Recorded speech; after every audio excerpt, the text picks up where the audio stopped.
नमस्कार दोस्तों, मैं आपका अपने चैनल HVS स्टडीज़ में स्वागत करता हूं। इस वीडियो में आपके लिए SSC GD के एक्सपेक्टेड क्वेश्चंस लेकर आ गया हूं। हर क्वेश्चन को हम यहां पर डिटेल में पढ़ेंगे। अगर आप इस चैनल पर पहली बार आए हो तो आपसे अनुरोध है, चैनल को सब्सक्राइब कर लीजिएगा। वीडियो अच्छी लगे तो वीडियो लाइक करके ज़रूर जाइएगा। चलिए स्टार्ट करते हैं। पहला क्वेश्चन है, द चांद मीनार इज़ लोकेटेड इन। तो चांद मीनार कहाँ पर लोकेटेड है? क्वेश्चन पूछा गया था SSC में। आंसर हो जाएगा महाराष्ट्र। महाराष्ट्र में लोकेटेड है। ए ऑप्शन यहाँ पर सही हो जाएगा। यहाँ पर बात करें तो और दूसरे जो मीनार्स हैं उनके बारे में जान लेते हैं। फतेह बुर्ज पंजाब में लोकेटेड है। कुतुब मीनार दिल्ली में। चांद मीनार दौलताबाद में, जो कि महाराष्ट्र औरंगाबाद में पड़ता है। शहीद मीनार कोलकाता। झूलता मीनार अहमदाबाद। ईश्वरी मीनार जयपुर और चार मीनार हैदराबाद में पड़ता है। आगे बात करें, अगला क्वेश्चन है, limestone, chalk and marbles are different form. ये सभी के सब अलग अलग फॉर्म है और ये किससे बने होते हैं? आंसर हो जाएगा, ये बने होते हैं कैल्शियम कार्बोनेट के। इसका फॉर्मूला है CaCO3। फॉर्मूला भी कभी कभी आपसे लिखवा लिया जाता है, तो आपको याद रखना है फॉर्मूला ये है और कैल्शियम कार्बोनेट इसका सही आंसर होगा। लाइमस्टोन, चौक और मार्बल सब के सब कैल्शियम कार्बोनेट के अलग अलग फॉर्म्स हैं।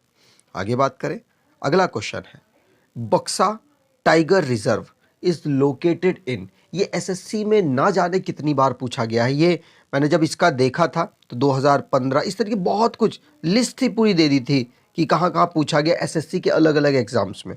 तो बहुत ज़्यादा बार पूछा गया ये वाला टाइगर रिजर्व। ये आंसर हो जाएगा, ये वेस्ट बंगाल में लोकेटेड है। अगर आप मेरी करंट अफेयर की वीडियो फॉलो कर रहे होंगे तो आपको ये आसानी से याद होंगे, क्योंकि हर वीडियो में एक स्टेट मैं ज़रूर कवर करता हूँ। एक स्टेट की करंट अफेयर होती है, उससे मैं स्टेट कवर कर देता हूँ। रेगुलर रिवीजन करता हूँ करंट अफेयर में, तो आप उसे ज़रूर फॉलो कीजिए, आपको बहुत बेनिफिट मिलेगा। 2 महीने सिर्फ लगातार फॉलो कीजिए, यकीन मानिए आप उसके बाद खुद रेगुलर फॉलो करेंगे। जब तक कि आपका सिलेक्शन ना हो जाए तब तक आप उसे फॉलो करते रहेंगे, क्योंकि बहुत क्वालिटी कंटेंट वहाँ प्रोवाइड मैं करा रहा हूँ। यहाँ पर सी ऑप्शन हो जाएगा। अब जितने भी वेस्ट बंगाल के नेशनल पार्क हैं उनको देख लेते हैं। तो Buxa national park, Gorumara national park, Jaldapara, Neora valley national park, Singalila national park, Sundarban national park, ये सारे नेशनल पार्क मोस्ट इंपॉर्टेंट है, किसी ना किसी SSC के एग्जाम्स में पूछे गए हैं। आगे बात करें तो अगला क्वेश्चन है, in general resistivity of alloy. Alloy आप समझते होंगे, बिल्कुल, मेटल और मेटल का मिक्सचर, मेटल और नॉन मेटल का मिक्सचर, ये होता है हमारा एलॉय। एलॉय हम क्यों बनाते हैं? जिससे कि कोरोजन से हम बचा सके मेटल को। कोरोजन मतलब जंग लगने से बचा सके मेटल को। तो यहाँ पूछा जा रहा है, अगर एलॉय कोई होगा तो उसमें ये जो 4 ऑप्शन दे रखे हैं उसमें रजिस्टिविटी क्या होगी? इंक्रीज होगी, डिक्रीज होगी, क्या होगी? तो मैं आपको बता दूं, उसमें रजिस्टिविटी ज़्यादा होगी। रजिस्टिविटी का मतलब आप समझ रहे होंगे, मैं आपको समझाने की कोशिश करता हूं। रजिस्टिविटी होता है कंडक्टिविटी का उल्टा। याद रखिएगा, कंडक्टिविटी का उल्टा मतलब कि रजिस्टिविटी ज़्यादा का मतलब होगा उससे कम करंट पास हो पाएगी। याद रखिएगा, तो आंसर हो जाएगा बी ऑप्शन यहां पर सही है। अगले क्वेश्चन की बात करें, people expect democracies to. Democracy में पीपल क्या क्या एक्सपेक्ट करते हैं? तो आंसर देखते हैं यहां पर, have differentiate weight of election electing representative, मतलब अलग अलग वेटेज होगा जो रिप्रेजेंटेटिव चुने जाएंगे। जैसे नेहरू जी और महात्मा गांधी जी, मान लीजिए दोनों ही चुनाव लड़ रहे थे इस सेम समय पर, मान लीजिए, तो क्या दोनों को अलग अलग वेटेज मिलेगा? राष्ट्रपिता है तो उनको अलग वेटेज दो, और वो नेहरू जी एक नेता है तो उनको अलग वेटेज दो, ऐसा कुछ नहीं, सबको बराबर मिलता है। तो ये आंसर नहीं होगा। इंक्रीज इनइक्वालिटी, इनइक्वालिटी बढ़ जाएगी? बिल्कुल नहीं, ऐसा नहीं होगा।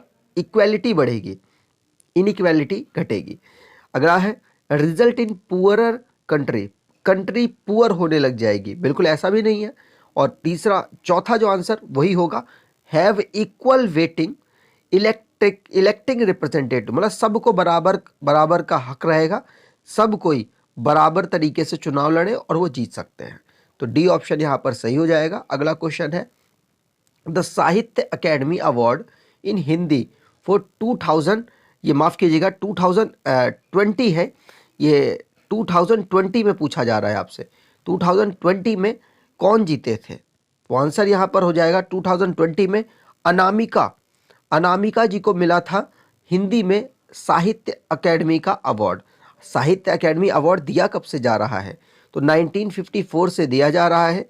वैसे दो ही आपको अवार्ड याद रखने हैं, हिंदी और इंग्लिश, यही क्वेश्चंस पूछे जाते हैं। हिंदी में अनामिका को दिया गया और इंग्लिश में दिया गया था अरुंधति सुब्रमण्यम। ठीक है, ये दोनों नाम आपको याद रखने हैं। आगे बात करें, अगला क्वेश्चन है, dash won the 2018 football world cup. अभी 2004 साल में वैसे ही होता है फुटबॉल, तो 2022 में ऑर्गेनाइज होना है। कहाँ पर होना है? कतर में होना है। कतर की जो राजधानी दोहा है वहाँ पर इसको ऑर्गेनाइज कराया जाएगा। 2018 वाला कहाँ हुआ था? तो ये रशिया में हुआ था और रशिया में पूछा जा रहा है कौन जीत गया? तो आंसर हो जाएगा फ्रांस। सी ऑप्शन यहाँ पर जो दे रखा है ये जीते हैं और क्रोएशिया हारा है। तो डी ऑप्शन हारे वाला है और सी ऑप्शन जीते वाला है। क्वेश्चन आपसे पूछा गया है जीता कौन था, तो सी ऑप्शन यहाँ पर सही हो जाएगा। ठीक है, यहाँ पर 1930 से फुटबॉल वर्ल्ड कप को ऑर्गेनाइज कराया जा रहा है। पहला वर्ल्ड कप कहाँ ऑर्गेनाइज कराया गया? उरुग्वे में। और जीता कौन था? उरुग्वे ही जीता था। हारा कौन था? अर्जेंटीना हारा था। ये आपको याद रखना है। 2018 का मैंने आपको बता ही दिया, रशिया में ऑर्गेनाइज कराया गया। जीता कौन? फ्रांस जीता, क्रोएशिया हारा। और 2022 में जो ऑर्गेनाइज होना है वो कतर में ऑर्गेनाइज होगा। 2026 में जो ऑर्गेनाइज होना है वो यूनाइटेड स्टेट में ऑर्गेनाइज कराया जाएगा। ठीक है, चलिए। और सबसे ज़्यादा बार कौन जीता है? तो ब्राज़ील टीम सबसे ज़्यादा बार जीती है। और ब्राज़ील कितनी बार जीती है? तो 5 बार फुटबॉल का जो वर्ल्ड कप होता है उसको जीत रखा है। आगे बात करें, अगला क्वेश्चन है, red algae are generally found in. Red algae कहाँ मिलते हैं? तो आंसर हो जाएगा 3 टाइप की एल्गीज आपने पढ़ी होंगी, एनसीईआरटीज में लिखी हैं, रेड एल्गी, ग्रीन एल्गी और ब्राउन एल्गी। तो ये तीनों वाटर में ही मिलती हैं। आपसे कंफ्यूज होने के लिए आपको इधर उधर दे देगा, लेकिन ऐसा नहीं है। जो सबसे अपर मोस्ट पार्ट होता है, जैसे वाटर की लेयर्स होती हैं, वाटर की मान लीजिए ये लेयर है, तो ये जो अपर मोस्ट पार्ट पर आपको ग्रीन मिल जाएंगी, ब्राउन आपको बीच में मिल जाएंगी और रेड आपको सबसे नीचे मिल जाएंगी। ठीक है, तो यहाँ पर आंसर हो जाएगा सी ऑप्शन, सी। रेड एल्गी कहाँ पर मिलती है? वाटर के अंदर मिलती है, इसलिए इसको वाटर बॉडीज कहा जाता है। आगे बात करें, अगला क्वेश्चन है, in India district road are maintained by. तो जो डिस्ट्रिक्ट जिले की रोड जो होती है उसको कौन मेंटेन करता है? तो आंसर यहाँ पर हो जाएगा उसको जिला परिषद के द्वारा मेंटेन किया जाता है। ये बात आपको ध्यान रखनी है, कई बार एग्जाम में पूछा गया है। एसएससी के एग्जाम्स की बात कर रहा हूँ, वहीं पर सबसे ज़्यादा पूछा गया है। ठीक है, अगला क्वेश्चन है, dash is also known as the light of Asia. जो लाइट ऑफ एशिया किसको कहा जाता है? तो आंसर यहाँ पर हो जाएगा बुद्धा, गौतम बुद्ध को, जिन्होंने बुद्ध धर्म की स्थापना की थी, उनको कहा जाता है light of Asia. Mahatma Gandhi ji को भारत के राष्ट्रपिता कहा जाता है। ये बात भी आपको ध्यान रखनी है। आगे बात करें, अगला क्वेश्चन है, विच of the following is not a part of endocrine system. इनमें से कौन एंडोक्राइन सिस्टम का पार्ट नहीं है? 2 तरीके के होते हैं, एक्सोक्राइन और एंडोक्राइन। एंडोक्राइन क्या होता है? जब हार्मोन ये निकालता है ना अपने से, तो वेसल्स में नहीं, डायरेक्टली फ्लो कर जाते हैं, उस सिस्टम को कहेंगे एंडोक्राइन। और एक्सोक्राइन क्या होता है? जब हम हार्मोन्स को निकालते हैं, उस ग्लैंड से हार्मोन को निकाला जाता है तो वो वेसल के अंदर जाता है, वेसल के अंदर फ्लो करता है, तो उसे कहते हैं एक्सो। जो बाहर करेगा उसे कहेंगे एंडो। ठीक है, तो यहां बोला जा रहा है एंडोक्राइन ग्लैंड कौन सा इनमें से नहीं है? तो आंसर हो जाएगा सलाइवरी ग्लैंड। जो सलाइवरी ग्लैंड है ये एक्सोक्राइन का एक एग्जाम्पल है, एंडोक्राइन का एग्जाम्पल नहीं है। और बाकी सारे एंडोक्राइन के एग्जाम्पल हैं, मैंने सारे यहाँ पर फिगर में दिखा भी रखे हैं।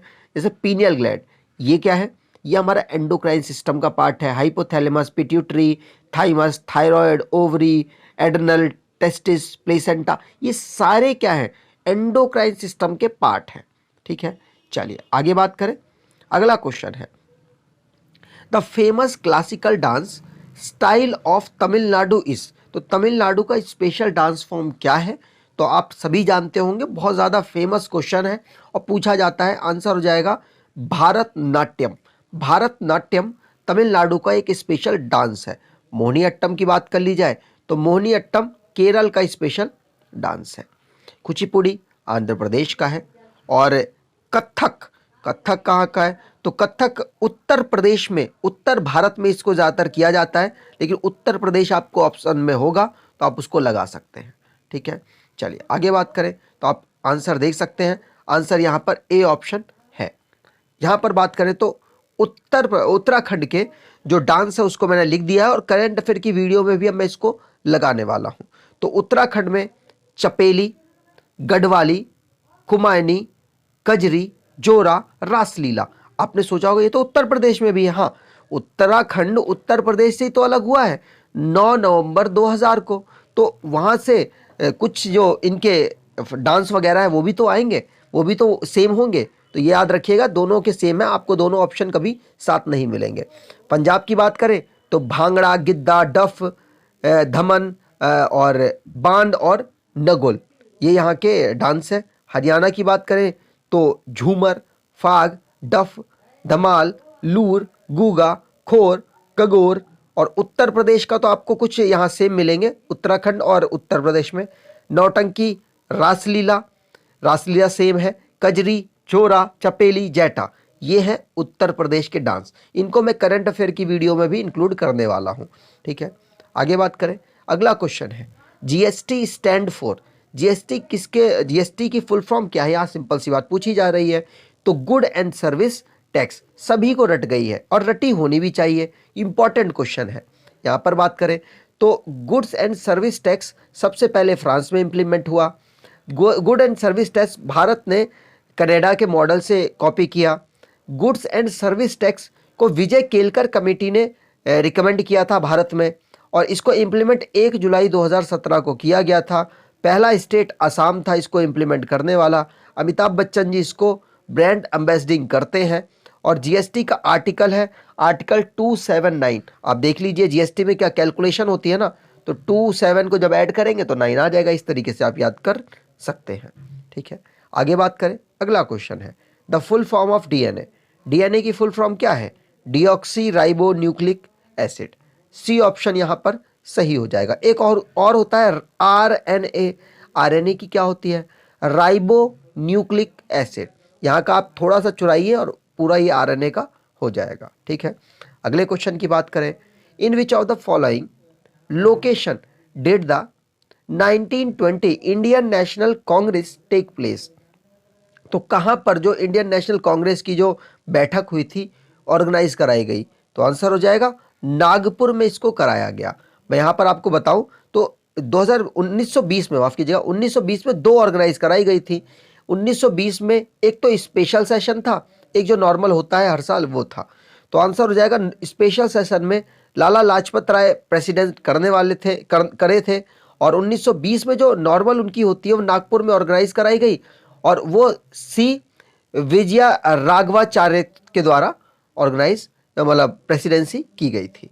ठीक है, अगर आपको वीडियो अच्छी लगी है तो आपसे अनुरोध है चैनल को सब्सक्राइब कर लीजिएगा, वीडियो को लाइक कर दीजिएगा और एटलीस्ट अपने 10 से 20 दोस्तों को आप शेयर करेंगे, ऐसी आपसे उम्मीद करता हूँ। धन्यवाद।